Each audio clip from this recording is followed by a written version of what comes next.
Менин досум каза болгонуна 2 жыл болду. Аны жерге бергенден кийин 100 сом карызы бар экенин эсиме түштү.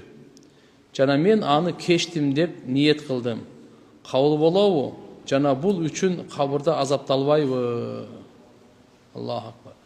Жок, өтө жакшы иш кылыпсыз. Өзү туугандар кимде карыз болсо, карызы тез кайтарып бергенге аракет кылыш керек. Эгерде карыз азыркындай кийин эстедиңиз, ал кечирилбейт да, сиз кечмейинче. Ошон үчүн ахиретке барганга чейин кечип койгон, бул өтө чоң нерсе да. Бул жерде бир маселеде биз көбүнчө туугандар шалакылык кылып коебуз да. Эгерде сиз бирөөгө карыз бердиңиз го, карыз бердиңиз. Карызды атайлап бергенге мүмкүнчүлүгү бар, бирок бербей жүрсө, чоң зулумдук да ага, күнөө жазылат. Күн сайын күнөө жазылат. Түндөсү да, күндүзү да. Уктап атса да күнөө жазылат.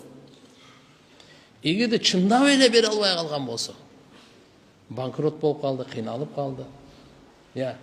Сиздин карызыңыз бар, туура. Сиз эми аны кыйнап, коркутуп, сотко берип, тияка кылып, сабатып, ар нерсе кылып, андай болбойт. Wa in kana du usratin fanadiratun ila maysara wa an tasaddaqu khairul lakum in kuntum ta'lamun. Куранда Аллах субханаху ва тааля айтат: эгерде ошо сизге карызы бар киши чындап эле кыйын абалда болсо, анда ошол абалдан чыгып иши жүрүшүп кеткенге чейин мөөнөт берип коюңуз дейт.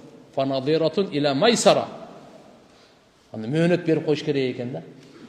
Билесиз, канча? 1 айга, 3 айга, 6 айга, 1 жылга мөөнөт берип коюңуз. Билип турасыз бардын аныктагандан кийин мөөнөт берип коюңуз. Мөөнөт берип коюңуз. Wa an tasaddaqu.